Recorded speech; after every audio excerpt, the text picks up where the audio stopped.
My name is Pablo Nouvelle, and you're watching Toasted.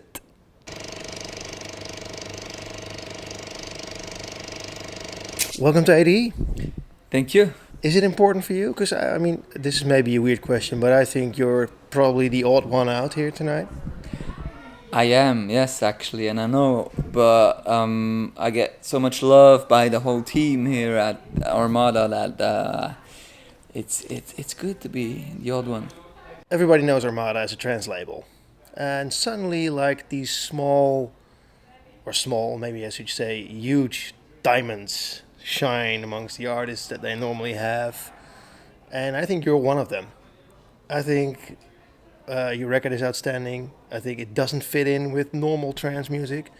So there's two things happening. Armada is branching out, and you are signed by a label that's growing. Yeah, that's true. That's true. I'm far from trance. I have nothing to do with trance. We might speak about electronic music, as my music is electronic music. But you play live with a band. Yes, I do. But I started also to play solo, which then is like a bit more dancey, a bit more. For the first time in my life, I did like learn a DJ tool, and now I'm like mixing songs into each other. But like really just my own stuff. And yeah, you know. Sometimes you talk about it like it's really normal, but I mean, for all those who don't know who you are multi-talented. You're an architect, basically. No, but you no, stopped no, it. no, I'm not an architect. But you were. I tried to be an architect once, but I quit my studies quite early. So Okay, but you do have your interest there, and you did study it. You're also, like you said, you're a movie maker. You make animations. exactly, yeah. That's what I studied and finished. Also. That's what I really studied, and yeah, I'll do short films, short animated movies. Yeah, And apparently, you're pretty good at it too. that's to others to decide. Yeah. Well, I mean, if you're going to LA to talk to the Oscar Academy, that's pretty good, right? Yeah. I can't complain.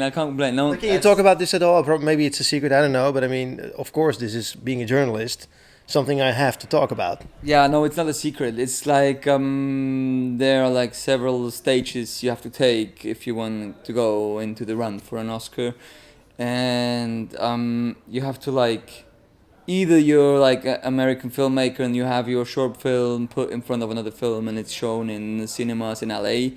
That counts as a reason to be like on the long list. It's called. Another way to get there is to win one of the important short film festivals all over the world. There are like a few, I don't know, hundreds or so. So you're on the long list for each category, which my film is right now. It's an animated short film. Fuck, that's good. What's it called? It's called In a Nutshell. And can people watch it except for on festivals? I mean, is it somewhere to be seen? Not yet, because you keep it exclusively for those festivals, those short film festivals, and after that, after a while, you might put it in the internet or you sell it to TV channels and stuff like that. So you have many talents. So you were interested in doing architecture. Then you decided to go on to animated movies, and then you decided to also make music. Why music?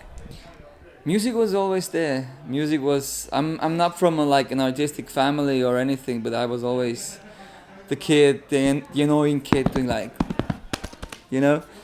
and yeah, it's just like I had the chance to like go to music school, learn the piano, and not like classic piano, but jazz piano, where you improvise a lot. And I was interested in hip hop, so I.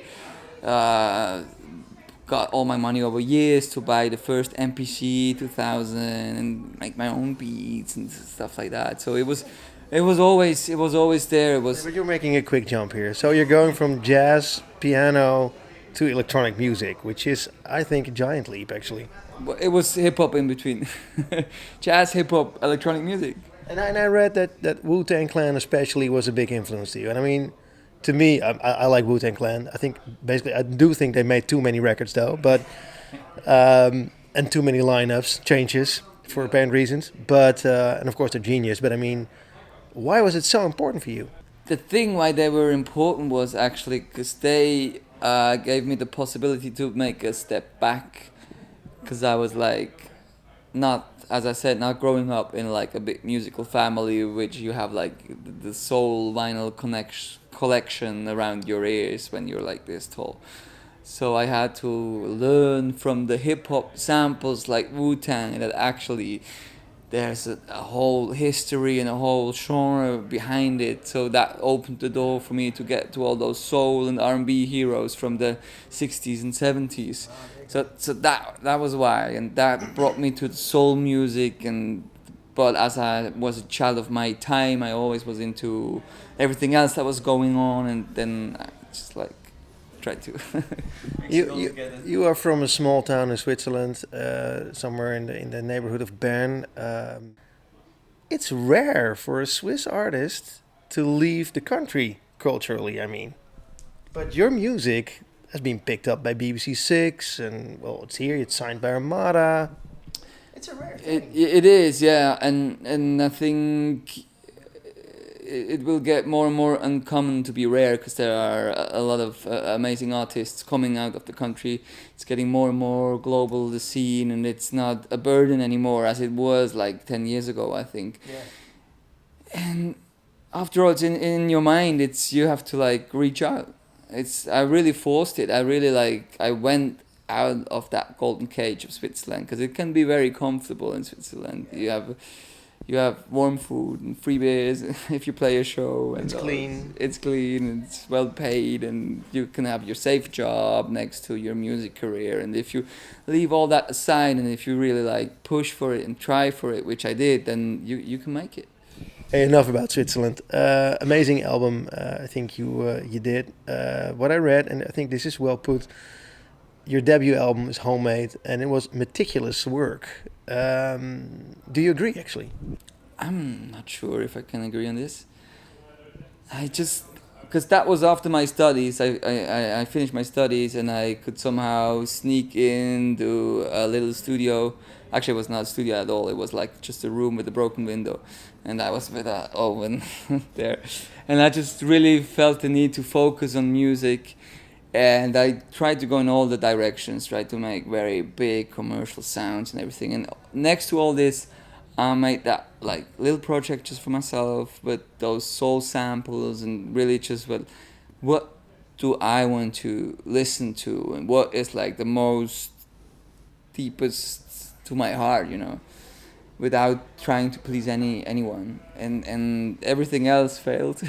So I stick to this one, and it evolved and evolved and evolved. And because it was so close to my heart, I decided to like invest and try to make it in London, and push it as it's said.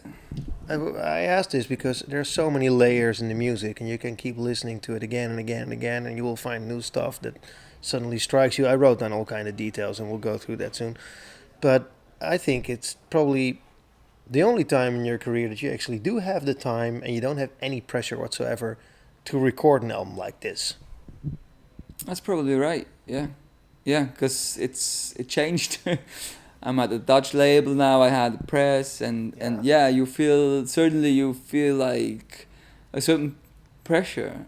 Especially that was the very first one, like self-released, all self-done. Then was All I Need, the last one. Now I'm working on the actual album, and it's a different feeling of knowing what you achieved, the unexpected success work had, and it becomes your personal level of judging yourself, and something that was an unexpected huge success is certainly the at least I want to be there. And talking of career, not really like subject music, and this can become quite pressure. Wish You Were Here is also a track that I wrote down, and I think I wrote it down because it's also, of course, a famous Pink Floyd track.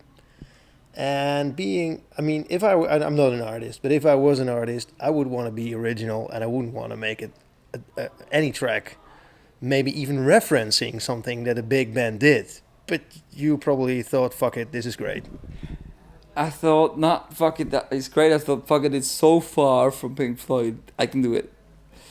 And to be honest, it's a bit a filler in my. You think so? Yeah, yeah. It's a bit too poppy, a bit too, and it never became a lot of attention actually. So it's funny you mention it, and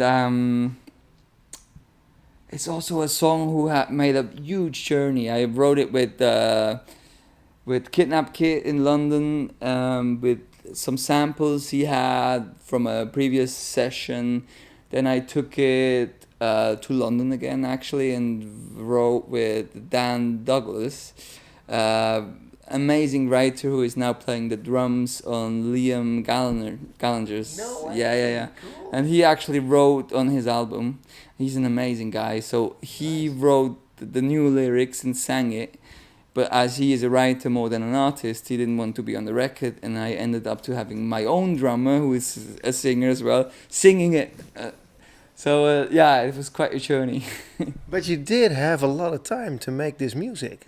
I mean, like I said, you didn't have any pressure. You could just wait until you thought it was good. Yeah, but like music is not like fruits. It is like fruits. They don't get any better. Yeah, but you know what it is with fruits. You know what it is with fruits. Sometimes they just pick it green off a tree, they put it in a boat, freeze it, and then it floats for 3 months. Then they get it into a supermarket, and there you go. It suddenly starts orange. So I mean, it can be artificial as well. And I think your music is far from artificial. Well, thank you. If you treat it right, the fruit, it becomes alcohol, and it's even better. Well said. Well said. Hey, Our Love is also a track that struck me. And halfway there's this like rhythmic sound, and it sounds like a chain of keys that you rattle. What is it? It is actually. It Oh, was shit. yeah. It's not keys, but it was on my old backpack. It has like a certain thing to put keys on it, and that's what it was. So, Amazing. And so there must be shitloads of more of those sounds that you put on your record. What inspires you to use that stuff, and what did you use? everything that was laying around, basically. Yeah, I think as a filmmaker, I often work with sound libraries as well. So that gives you access also to worlds you don't live in, which are foreign for you. So I often if I feel it needs like another layer, another perspective to it, I just dig in like sound libraries, as other people may dig in music. Music collections, I dig in sound libraries and see what sound is there, and I'm searching for sounds that are not too particular, but they have a certain something, and with that you have access to. If you have like a key recorded on the streets in India, you have the whole history of India in that very song. So that's quite a magic thing too. That's what I also like about your music. Hey, you are of course an animator, movie maker. You're a filmmaker. You're a musician. Should be normal that you start making film music. Maybe you already did. I did some, but too little. I'd love to, because it's amazing work. Yeah. But it must be incredibly difficult to do that for like a 2.5-hour movie, make all the music. I think it's a whole other industry and lobbying to get into that bubble. You know, like as much as I worked on the industry side and the whole not so creative, but you have to do it if you want to have your music heard side. I think you'd have to do the same work again to get into like movie business on the producer side. So right now it's not a focus for you. It's not, no. Not at all. It's Well, just maybe if you win this Oscar. yeah, I'd love to. Yeah, maybe. No, but like being recognized as a director doesn't mean like they think you could do any music. That's also how the world works, yeah. Hey, then of course I decided to go and look for stuff on social media, and I opened your Instagram account, and the first thing I saw was a couple of cactus pics. Ah, yeah, that was just recently, yeah. It's not something you expect from people who make movies and music. Yeah, no. It was the least I was expecting from myself, so I thought that's kind of fun. Look at me, I'm taking pictures of a flower. I could be my own mother. And then also a beautiful picture of you on Monte Rosso. Yeah, we went there this summer, spent the night there, and then it's another 5 hours on that peak. But what's the glacier you saw? I don't know, Amazing. Forno Glacier, I'd say it's called. It's crazy. I didn't, but you are into mountaineering. I am. But talking of glaciers, they will be gone until 2100, I was told. Well, that's my next question. They will probably be gone. Yeah, each time you're there, it's amazing and it's super sad because you really see like Melting it away. yeah. It's ridiculous. Yeah. So climate change, if you want to feel it, if you're doubting it, just come to Switzerland. Take a hike. Yeah, it's real, and we have tons of mountains just falling apart because the pressure of the glacier is not there anymore, and so the mountains. So basically the top end is crumbling and it Not just only the floats top down. end, but yeah, you have like parts, you have like trails which are closed because they have like the trails falling apart like 20 centimeters a day sometimes. No way. Yeah, it's crazy. It's So absolutely. one day Switzerland will become as flat as Holland, probably. I hope not. I hope so, neither. Hey, talking about music again. So you were in Switzerland. You're making your music. You worked hard on it. You recorded it in LA, in London, probably other different places as well. How did you get signed to Armada? Actually, they reached out to me years ago, and we were like, "That's very kind of you, and thank you very much, but you're a trance label." And by that time, I was signed to Black Butter in London, and we did an EP, and that was amazing. But then they had a few changes over there, and then it was not that amazing anymore. And I was at a point as an artist where I really felt like I need to get rid of those songs on my hard drive. I need to like Release it. yeah. So we went back to Armada and asked them if they'd still be interested, and they said yes. And then we said, but it needs to be out in January, and it was like November or something. And, and it was like, you're completely insane, but we love it, so let's do it. And that's how it all started. Wow. Hey, the artwork for the album. It's a mountain pass also somewhere. Where is it? It's the Great San Bernardino on the frontier to Italy. It's actually exactly on the frontier looking to Italy. Wow. Why did you choose that picture? It's basically the idea, because it's not only the picture, it's like it's a collage of maps of like the famous Swiss maps we have. And it was my idea to have like that view from top of it, like a bird's view, but also have it like in front of you. And I knew I couldn't do it myself, because before that I did all the graphics I did myself. And yeah, I gave it to my graphic designer. I just gave like 20 pictures. It was up to him to choose like the one. Amazing stuff. Hey, of course you also had the Marvin Gaye sample. I was actually surprised that you would actually use this sample. Me too. Yeah. So why do you mean? Well, because I think it must be tough if you are an original artist to sample your heroes. Because it's too obvious, maybe. Besides, can you do it better than what they did? I'd never dare to say that. But I never thought that it'd be tough to use a sampler, because it's obviously just the homage to the great ones, and it's taking it and putting in new relations, not really in the meaning of compete with the original, but would make it well different. So it doesn't have to compete if it's far enough, you know. It's completely different, yeah. So I think that's completely, it's alright. It's alright to do that. So why did you tell me that you never thought you would use it? Because it's hard to clear a sample from Marvin Gaye. But in comes Armada. They probably they pack some power probably. Yeah, and the management, and yeah, but it was expensive fun.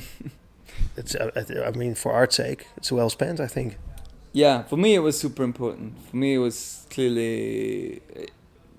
Sometimes you make something yourself and you just feel like that's very important to myself, no matter what everyone else says. So it was like a gift to myself. So if we can clear that, no matter what, let's do it. Very good. You're working on new material right now, right? Is it going to be another album? It is, yeah. We're just putting it all together and deciding what's on the album, what not, and yeah. Is it finished already? It's not finished, but I'd say maybe 80-90%. So you wrote all the tracks? Yes, the tracks are there. And now it's about compiling them and putting them in the right order. Exactly. I have like 3 or 4 songs with major changes I have to make, and I'm not really happy to it. But the rest is choosing and killing some darlings maybe, and mixing. So when will it be out? In March. That's quick. Yeah, March. We have the first single is out already. I Want for Nothing featuring Favela. The second one is called Wired featuring Lulu James, which will be out in November, starting November, so in 2 weeks. Then we have a third single in January, and then the album. So it's special that you already released the singles when the album's not finished. It is, and it was stressful. It was really stressful because you have like, you're in that process of figuring out what is it, what is it not. You can't go back. You can't go back, and one day you wake up, you hate everything you've done. One day you wake up, you think you're the greatest. So it is hard, but I think it's very much our zeitgeist of not having a closed oeuvre of that's the album and everything else. It's not, and it's an ongoing thing of also being able to actually make changes to the album after it is released. So, and I actually like that of having it more floating into like, I do music not one piece. That's an artificial thing actually. It's I have something, and then you just need to be bold enough to put it out there, even if you're not 100% sure if you do the same in a year again. So will you tour this album? Will you play it live? I hope so, yeah. We have a little run in Switzerland in November, which is soon already, with the band. You play the whole new album? Not the whole, as far as we get. Because that's another insane thing we're doing, because we actually, I make these productions with like maybe 50 tracks, working with people from all over the world. And then I take it back to my friends, and we are a trio, jazz musicians, and we try to find a way to play those songs without the singer, without a click, without a play along, nothing. It's just everything that is played needs to be played. I have a machine with samples, but like you have to push the samples. So I play like keys with one hand, samples with the other hand. The drummer is singing while playing the drums. The guitarist is switching between bass guitar, synthesizer, and singing as well. And you guys are nuts. Yeah, we are. So we have to find a way to play those songs. Sorry to interrupt you, but if the sample is of course the beat that it is. You cannot change the sample. I mean, it is what it is. So if you start the sample on the wrong phase of the song, the whole fucking song's fucked. Yeah, the sample isn't that long anyway, because we have no click. Okay. So you won't be able to use long samples because it would be out of time. Yeah. So you have to use short samples. Which makes it, because you have to like, as the audience, you have to like understand what's going on to have like a good experience. So like this, it makes they see that's the of Marvin Gaye's or something. But if it makes and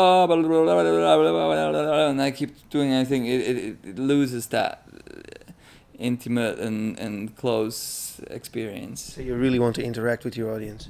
Yeah, and it needs to be real and played if you play it with a band. I agree. But it's crazy. It's really crazy. But I can imagine if you get it right, after a couple of gigs, it's magic. I hope so. But that's why we're doing those gigs now in November, because we won't get it right. So it's small venues, it's Switzerland, we try stuff out, we're gonna fail, we're gonna succeed. half, and after that we're gonna see what we're gonna do next and whatnot. Are you recording your live stuff? Always, yeah, yeah. And Finally. well, not for you, it's for me. No, of course not. But I mean, you would be surprised how many people I asked, "Do you record your live stuff?" Everybody goes like, "Oh, no." Ah, yeah, no, we need that to like get a picture of what we're actually doing, and it's crucial. It's to hear yourself just record it. You know, you don't have like the experience, the life. I see you, and he's playing a wrong note, but he's smiling, and I'm feeling it. No, it's just a wrong note. It's hard. It's really hard. So, new music coming up, album coming up, small tour coming up. Will there be a big tour afterwards as well? I hope. We're still looking for the right booker to get that tour done. But I'd love to, yeah. And will the new album be like the singles that are out? Or is it going to be completely different? I can't tell. I don't know what I did. It's too close. It's not even mixed. I really don't know. No, I think in my eyes it's close to what I've done on All I Need, but it's a bit more. While All I Need was here, it's probably here. Like the range. It's a very eclectic piece, I think. Looking very much forward. Thanks so much for your time. Well, thank you. It's a pleasure.